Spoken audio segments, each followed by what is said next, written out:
Charles McFall here, Success Freak and Living Out Loud. This is Dragoncon Day 4. Now I know I did a video yesterday where I was standing in line. I said, yeah, I'll probably do another video later. But I kind of just didn't have the energy, to be honest. A lot of things went on. 4 days is a lot. 4 days of con when you're working it. And I'm not working it nearly like the people that I interviewed all this weekend. But as a journalist, more or less, just tracking down the interviews, doing those kind of things. And I gotta tell you, I got some pictures of the crowd. You saw the lines, but look, it's almost instant. It is almost freaking instant how the last panel ends and gone. Everybody's gone. There's just nobody around.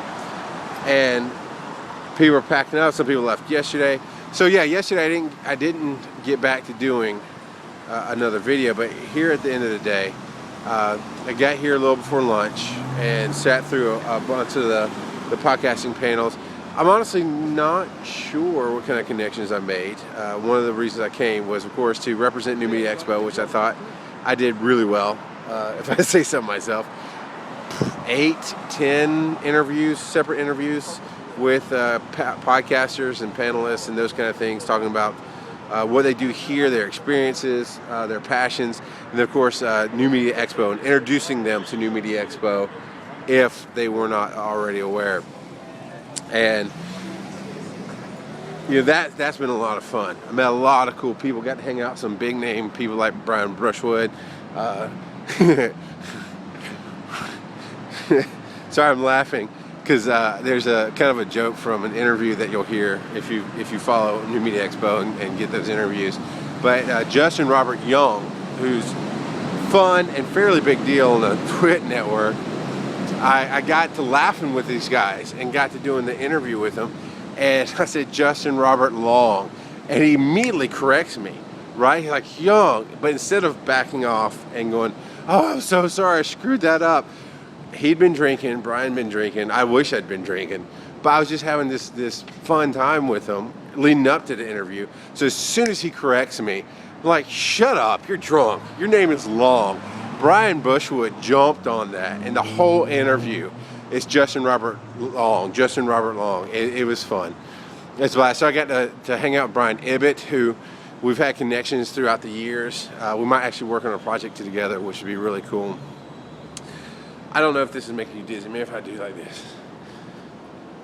So, but yeah, as far as like friendships, man, New Media Expo, I went there and I came away with friends. I came away with people, both big name and no name, if you will, and I consider myself a medium name. I mean, people know who I am in podcasting. They've known what I've done. I've popped up on radars, but I would not consider myself a big name in podcasting.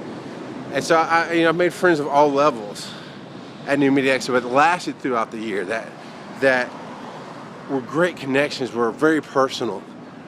And here, I gotta be honest, not so much. I never felt that personal connection, like they said, hey, give me your email. Hey, we'll be contacting you.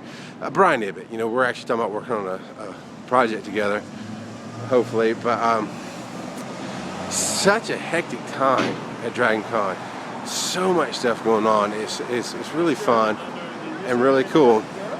But maybe I'll become a pro at it next year. Maybe if NMX sends me back next year, I'll handle it better as far as getting around and doing the different things.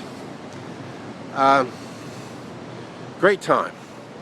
The best panel by far was the wrap out at the end, where a bunch of podcasters who are just passionate about what we do and about just improving everything we do and helping others be awesome.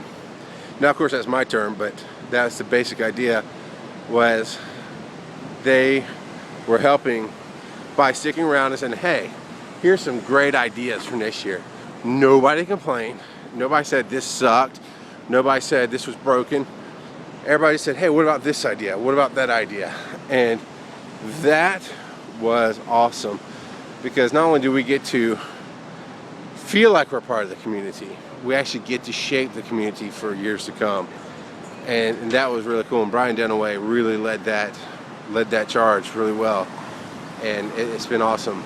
I think I made impressions on people. I've been told I have really great questions, which I know because I've always had great questions. I mean, I'm not being egotistical or anything, but I have great questions. So it's been an interesting run. I'm glad I'm going home before dark. I did it last night too. Left a little early because it definitely seems like Friday is pre-show. Friday's all Dragoncon's coming and everybody's excited, and there's panels and there's costumes and this kind of stuff. Actually, I don't. Sorry. But there's panels and costumes and excitement. Saturday is show day. I mean, Saturday is the big day, Dragoncon. The parade is huge. All of Atlanta comes out, seems like, and just thousands of people, hundreds of thousands of people maybe, I don't know, making up numbers now. And just wall to wall, jam-packed people and stuff and craziness. Sunday, still con day. It's kind of show day part 2. Lots of people, but not as many as the day before, and not as many panels. It just kind of winds down. The Monday, it's just like, whew, it's Monday. We're still hanging out because it's Labor Day and it's cool, but it's very much relaxed. And that's where I felt like most of the communication happened on Monday, because the people like me who come in for all 4 days, who are dedicated to being here, that's when I felt like I made a few more connections. So it's been interesting. It's been fun. I've had very limited internet access because I could not get on at the hotel, and Verizon did not do very well. Apparently too many people in Atlanta use Verizon and overloaded the towers. I don't know. So that's it. I'm walking up to the train, heading home. So that's been my Dragoncon experience. I do hope you'll follow successfreaks.com and find out where I'm going to release the interviews, because I did some really awesome interviews. Some really great stuff. They're all like 5 to 10 minutes long. They're short. So check out successfreaks.com. I'll keep you updated. Until then, Charles McFall. I'm a success freak. I'm a success freak. I'm living out loud.